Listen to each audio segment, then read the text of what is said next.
So I just wanted to let you guys know I will be putting out a Packers Q&A in my newsletter tomorrow morning. It will be free, so feel free if you want to receive that. And I'll be answering lots of questions you guys asked me on my YouTube channel regarding the Packers. And if you want to receive that, you can click the link in the description in the comment section, enter your email, and then you'll get that probably tomorrow at some point. So a little earlier this afternoon, Matt LaFleur had a press conference and gave some more updates regarding the Packers players' practice status from today, Wednesday. We already heard about a few, which I covered on this channel, but here is a little bit more information. So from Rob Domofsky on X, Packers coach Matt LaFleur said Bakhtiari, Jones, Walker, Watson were all DNPs, did not participate. We already talked about that a little earlier today. Obviously, Jones' hamstring injury, important to watch. Quay Walker, his concussion. Watson, his hamstring injury as well. All big pieces. We'll see how that goes throughout the week. Then here we have Dobbs, Gary, Rashan Gary, and Elton Jenkins all limited. So Dobbs still, I guess, recovering from that hamstring injury. He didn't play like a full snap count in week 1 against the Bears. He played about 48% of the Packers snaps. And so I would assume we'll see an uptick in his snaps next week because all from I've seen and hearing from Dobbs himself, it doesn't sound like there was really any complications from what I've seen. And so I would assume that he'll take some more, like a higher percentage of snaps next week. Then Rashan Gary, he is still recovering from that ACL injury that he suffered last season, and he only played 12 snaps in the first game of the season versus the Bears, which was to be somewhat expected. Matt LaFleur did say he would be on a snap count.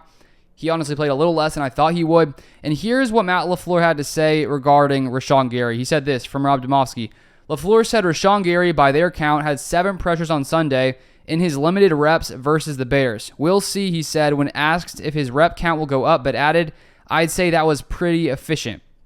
So considering the rest of the Packers' edge rushers and interior defensive linemen were able to get consistent pressure, I would assume that gives the Packers the confidence to ease Rashan Gary in at a slower rate just so they don't risk any kind of complications with his ACL injury recovering from that. And here's another quote partly from Ryan Wood. Matt LaFleur says we'll see if Rashan Gary is still on a pitch count Sunday after impressive return from torn ACL last week. We're still going to be smart with him. We have a long road in front of us. So the Packers don't want to risk injury early in the season, and so they're going to continue to, I think, limit his snap counts until they think he's fully ready to go and they feel it's, safe. And so it's nice to see guys like Devontae Wyatt with 6 pressures, Kenny Clark with 4, Colby Wooden with 4, Lucas Van Ness with 5.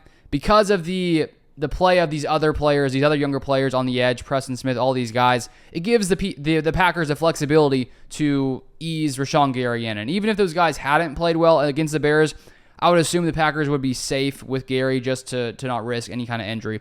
Then finally, we have Anthony Johnson was a full participant. But if you guys want to stay up to date with all Packers news, feel free to turn on my post notifications. When you do that, anytime news comes out, I make videos on it. So if you want to get that information right away, just turn on the post notifications and you'll get an alert on your phone to see exactly what's going on here in Green Bay. But that is all I have for this one. Thank you for watching, and I'll see you guys next time.